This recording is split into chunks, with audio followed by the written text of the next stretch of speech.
And I think a lot of our government officials are honest. I think bureaucratics are a little different. There's people you can vote in and vote out. And then there's people who are appointed into jobs that seem to never go away. They're not elected. Yeah, there are problems. If they're not elected, they become an issue. And that's what you have with these National Park Service, the Bureau of Land Management, NOAA's sanctuary plan. None of them are elected. And so with that said, you was talking about NOAA the other day and signed the petition. Tell us a little bit about NOAA and why you're passionate about that and what they're trying to do to you. Well, NOAA has created this, it's kind of like a national park system underwater. And it's called National Marine Sanctuaries. And they say it's in the name of the environment. And they really use that because there are so many people who are so passionately zealous about protecting the environment. And believe it or not, I'm very passionate about protecting the environment myself. I mean, I want my children and grandchildren and great-grandchildren to enjoy this planet too. Yeah. I'm all for keeping it clean, protecting species, and being responsible about what you do. And I think that most of the people on the ground at these agencies and parks really believe that they're doing it for the right reasons, and they're in it for the right reasons. The problem is most of them are pawns in a bigger game. And the bigger game involves people at upper levels who are more interested in the resources. And when I say that, I mean the gas, the oil. I mean, they have this whole agency called the Bureau of Ocean Energy Management. And what they're doing is they're studying all the wind patterns and all of the current patterns, and they're preparing to put in windmills and water turbines to collect the energy and sell it to the people. They want a piece of the action. It's money. It's money related. Same with gas and oil. Anywhere where you can drill for oil or get natural gas out of the ground, the government wants to control it and have a piece of the action financially. So, and some of them get outrageous paychecks. Well, yeah. And Shipwrecks doesn't sound like much to a lot of people. But there are some shipwrecks that are extremely valuable. And like the Atocha was one example. And there's many other ships like that out there. I mean, you just have to do the research and find the right ships. And it's a lot of hard work. It's not easy. If it was easy, everybody'd be doing it. Yes. So the archaeologists, just like on land, they fight. And archaeologist is just a word that, okay, archaeologist is a profession. People go to school, they get a degree, now they're an archaeologist.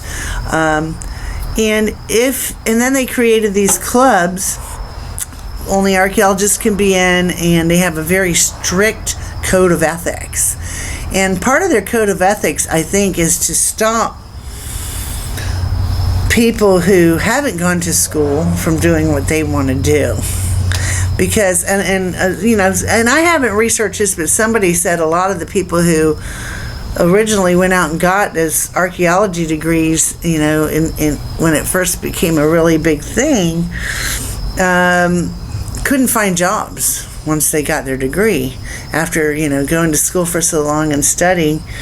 And so they made a bunch of rules that if you didn't agree with their rules, that you couldn't do it. And a lot of the rules that, initially, there's a lot of different scenarios. If you're working on a land site and something is buried, and I'm not real familiar with working a lot of archaeology land sites. I'm not an expert. But I can tell you on an underwater site that it's usually, especially particularly in salt water, salt has a natural reaction to metals, with the exception of gold. And the chemical reaction between the salt and the metal creates rust everybody knows iron rust, silver and other artifacts, other metals. The sand, the chemical reaction causes sand to cling to it, and it causes corrosion and erosion of that metal. Station. It eventually gets a crust around it, but there's ongoing deterioration even within that crust until the iron, and like iron, for example, will completely oxidize and will be gone. It will be like a powder inside. So if you were to break open that crust, there would be nothing left.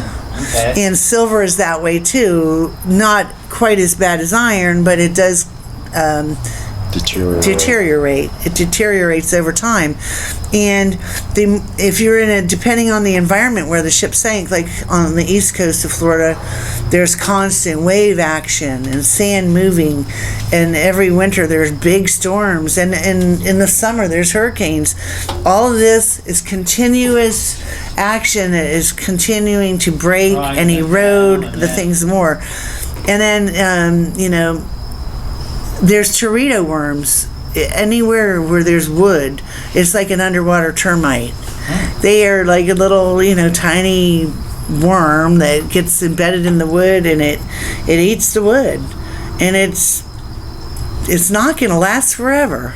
Now an archaeologist, and when they first started finding sites that were considered important, the pyramids and such, they said, well, the entire collection must stay intact, because you don't know what we might find in that dirt.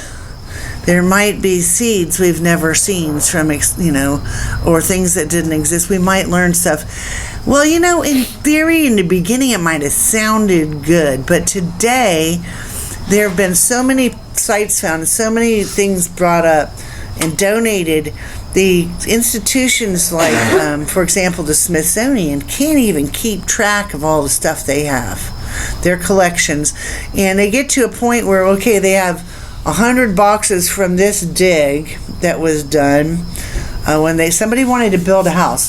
They do a lot of bulldozer archaeology, okay? Marriott wants to build a hotel, and somebody found a skeleton that's 300 years old. So they have to do an immediate, quick archaeological dig to clean that out, because Marriott's going to build the hotel. It's just a matter of time. Yeah. So if you want to save that archaeology stuff, get it out of our way. Yeah. So that's, bigger companies with more money can get things done faster. So they'll hire a little team to come in, and they do all the archaeology, and they measure it all out and photograph it and dig it out. They put it all in boxes, and they take it somewhere. Yeah. Warehouse. Yeah. And then what? Yeah, then it sits. And there's so much stuff that's, in storage that people have lost track of what's where. And a lot of them, they've run out of room. So then they'll go, well, and the National Park Service has a really big article about this. Stop bringing stuff up. They're like, well, we don't have enough room anymore. We have these 25 drawers, and they'll open a drawer and say, well, what is this? Well, these are chicken bones that were found. These were chickens that were eaten by the people who were doing the trail wagons, the settlers. Wagon trails. This was the wagon trail, and these are the things we found on the wagon trail. These are the chicken bones and from our the chickens. 50,000 square foot warehouse and they're like, can't hold any more stuff. They're like, well, we have this whole drawer full of chicken bones. You can still get chicken bones today. We still eat chicken bones. They're not any different chickens from the chickens today. And we need this drawer for these new artifacts. So let's deaccession this, they say. So they have this deaccession policy, which means they can take it and throw it in the trash can, as long as they say, we had to deaccession this, it was rotting, or you might open the next drawer down, and all the stuff that was in there was leather shoe soles from that trail. Well, guess what? They weren't concerned, because nobody's asked to look at them for 80 or 100 years, and now when you pick it up, even in your white gloves, it falls apart. There's not enough storage facilities, there's not enough staff, there's not enough money, and there's not enough interest to save every chicken bone, every shoe sole, every button, every whatever. There's not enough room, there's not enough money, there's not enough people. And so who gets to decide what we keep and what we get rid of? Or what we can salvage. So, Yeah. well, so then they say, well, you need to stop salvaging because we're out of room to store stuff. Well, that's stupid, because the stuff that they're saying, leave it in situ, which is their preferred method. They actually said this in the new sanctuary rules. The preferred method of shipwreck conservation is in situ preservation, which means leave it on the bottom buried. Let it rot. And it's going to Let it get rot. destroyed. It's going to get, there's people netting, dragging nets, there's anchors, there's, there's just the natural corrosion from the salt water and the interaction of the other things down there. They're even saying there's a iron-eating bacteria on the Titanic now, that's actually eating the iron. Wow. I mean, there's so many reasons that it's going to disappear if we don't get it out. If you try to do some conservation now, so if you don't have, and you can't keep it all together as an intact collection. First of all, there's not enough places and people. Second of all, and they want to do it in perpetuity and forever. They want to save it forever for future generations to study. It's just not going to happen. There's not enough. So the other thing is, okay, so the intact collection is a fallacy and needs to be dealt with. How can we deal with that? Well, gee, if you bring up 100,000 silver coins and you do, and 100,000 musket balls and 100,000 pottery shards and 500 silver plates from one particular shipwreck, let's say, and a couple hundred gold chains, a couple hundred gold bars, 1,000 silver bars maybe, like the Atocha, and you do photographs of these pieces front and back. You do drawings, you weigh them, you measure them, you document it, and that's the old-fashioned way. Today, we're digitizing them. I mean, let's face it, the technology is there. You can take all of this stuff and put it into a database. You can put the photos of the pieces in the database. People from across the world can go online to Mel Fisher's online, melfisher.com, and you can go to our research section, and you say you're a button collector, and you say, can you show me the buttons on the shipwreck? Boom. You don't even have to put in your email address. It's free. It's got over 150,000 records. We put it out there just for you. Thank you for doing that for all of us. And it's free. You don't even have to give us your email address. Thank you. And so, and so we're getting ready to add in another 100,000 records from the 1715 fleet. And, I'm not saying that the government hasn't done anything like that, but so now we have all this in this database. We have photographs, and as long as you are aware of the possibility that all these programs will change next year, and you need to upgrade your software and your photos and everything so it stays accessible, and you make backup copies at different servers in different parts of the world in case this facility gets wiped out by a hurricane, you have a backup of the information over there in another state. So we're doing all that, trying to stay one step ahead, preserve the data. You guys are awesome. So, Thank you. I mean, I just don't know why then you would need to save those 100,000 coins. How many coins can you put on display in a museum? Yeah. It's, there's a certain example of each one. You can put them on display, Potosi mint from 4 different years with 6 different assayers. There's Mexico mint from 10 different years with 10 different assayers. Okay, there's your collection. You got 20 coins. Now you got 148,980 left. They should be sold, returned to commerce, and that money can be used to go find some more history and bring it in and conserve it so it doesn't rot on the bottom. So it's the in situ preservation. It's really a bad idea. The intact collection is a bad idea. And then the last thing, which they always use this as a last resort, I think, is, it's a sacred burial ground. This is a hallowed site where these people died. It's like a cemetery. We should, honor them and leave. Man, I tell you what, if you had a couple school buses on their way on a field trip filled with kids and a tornado hit them, You're not going to leave the buses full of dead kids on the side of the road. It's not a burial ground. It's not a sacred burial mound. It's an accident site. Shipwrecks are accident sites. You know, Good point. that burial cemetery thing, that's just, I don't know. That's, you know, I can understand, you know, maybe. No, I can't even understand preserving a military ship. If it's a military ship that has secrets on it, like there might be some reason for national security. Okay, we have some nuclear technology. Even maybe modern day, but No, even back- 400-year-old shipwrecks. What kind of secrets are they going to hold? There's a really big issue right now and this is going to come big soon. And this is part of why I think another reason why they're trying to kill this off. There's hundreds and hundreds of shipwrecks, thousands. They have databases. The government has databases of all the ships that sank in World War II. They're starting to rot. They have places they've used as trash yard dumps. I don't know what you want to call it.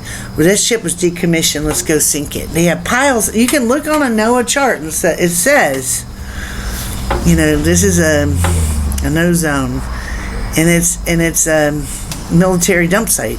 I mean, it's there. Even now. Isn't that kind of polluting the ocean? And everything's starting to break down, and the stuff, the metal and the heavy metals and the ammunitions and whatever. Even if it was a ship that sank in service, it's got stuff on it that's gonna pollute the ocean. Mm-hmm. They're not going out and cleaning up all their trash. Why are they after Spanish galleons? Why aren't they after cleaning up their own stuff? The government's out looking for Spanish galleons too. Oh yeah. Or they want to stop everybody else from looking? Yeah, they don't want us to do it. And they want to, you know, there have been some. I wonder what they would do if you went and looked for a World War II ship and tried to salvage it. Oh Would no. they stop you? Anything over 50 years old, it belongs to the government. Yeah. 50 years old. So all that World War II stuff is now theirs. And particularly if it's a military ship, then it definitely belongs, well, let's say, put it this way, the United States military considers all of their vessels, no matter where they're sunk in the world, to still be U.S. property unless it's expressly abandoned, which means in writing. So if you found a military ship, and you wanted to work it, you could approach the Navy and ask for permission. And they might give it to you if you do the conservation and put together a museum and that kind of thing. But they're very touchy about it. So there's a petition going around for this NOAA deal. How do people sign all it? you got to do is go to Say No to NOAA. That's SAYNOTONOAA.org. And you can just sign a petition. It's real simple. NOAA's trying to expand the sanctuary in the Florida Keys, make it bigger. Putting people out of business. They're trying to put in all kinds of new regulations, make a bunch of places where people can't go, like Sandbar Sunday. Oh, you can't go to that sandbar anymore. Or this back island where we all used to go to the beach. No, you're not allowed to go there. Fishermen aren't allowed to fish. There's no zones. Fishermen. Yeah, but what happens when one of their boats runs aground and tears up 500 feet of seagrass? What happens to them? What kind of penalty do they get? They don't get penalized because they're out there. They're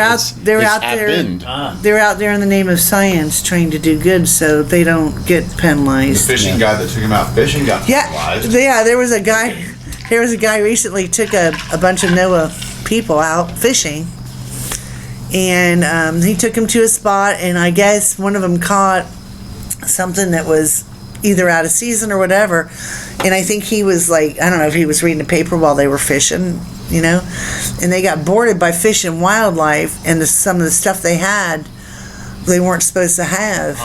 And instead of the NOAA people who caught the fish getting in trouble, the guy who owned the boat got in trouble and fined. That's just fishing in a protected area rather than the type of fish they brought up. Yeah, well, whatever it was I didn't hear was about like, that one. yeah, and that was just recently in the last 6 months. A lot of people are mad about that. You know, the shipwrecks, obviously, it used to be, Florida is one of the few states where people can go still work shipwrecks and do a deal with the government where you give the government back in kind, or like if you found 100 coins, you give them 20. They're only allowed to take a certain amount of the coinage because they are not supposed to have too much repetition. They've got a really good law, and they've worked on it a long time with the people who've salvaged here over the years. But it's deteriorating too. Terrible. Yeah, it is deteriorating. That law is deteriorating and getting changed. So we're trying to make some changes on that. I think we're just going to have to change some laws. Some of the antiquities laws are antiquities and need to be rewritten. They need to be rewritten, and people need to rethink what were you thinking. Well, you know, we thought that we'd have endless money, endless storage, and endless people who would be interested in working on this, and we don't. You know, they've created a museum on a Civil War wreck that has very low attendance. They thought they'd have more attendance. They don't. So they don't have enough money to finish conserving the pieces they brought up from the Monitor because they didn't have the attendance, and they can't get the grants. And a lot of these government-run archaeology projects are grant dependent. And so like I looked at NOAA's budget last year, they had a big budget cut. Like, I think they had $4.5 billion in their budget. Wow. And that was nice budget. that was like a $1 billion decrease. And I said, I wonder what they cut out of their budget. And I looked through it, it was all grants. All of the money that they cut out of their budget was grant money they were giving away. It didn't touch their real budget. So, you know, it's you have to really dig deep into these things and fight them. Just keep fighting them. Part of my legacy, my family legacy, is finding treasure. The other part is fighting the government and trying to make them be realistic and stay in line. Thank you guys for doing that. And welcome. she's very persistent and adamant about her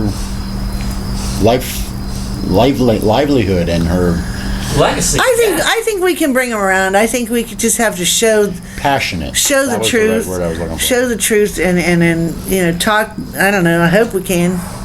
Otherwise, you know, I'm not speaking for myself because I'm always going to do my best to stay within the law. Yeah. But if they don't be realistic and reasonable, there's going to be a lot more pirates. Well, there's you know, that's on And the history will be lost. That's already happening on the land. The history is being lost. There's a lot of pirates because, you know, the government won't work with you, and that's stupid. It's sad. It's sad. Yeah. So. Any other questions? I think that's a wrap, and thank you. You're welcome. Today's the day, baby. Today's the day. Today's the day.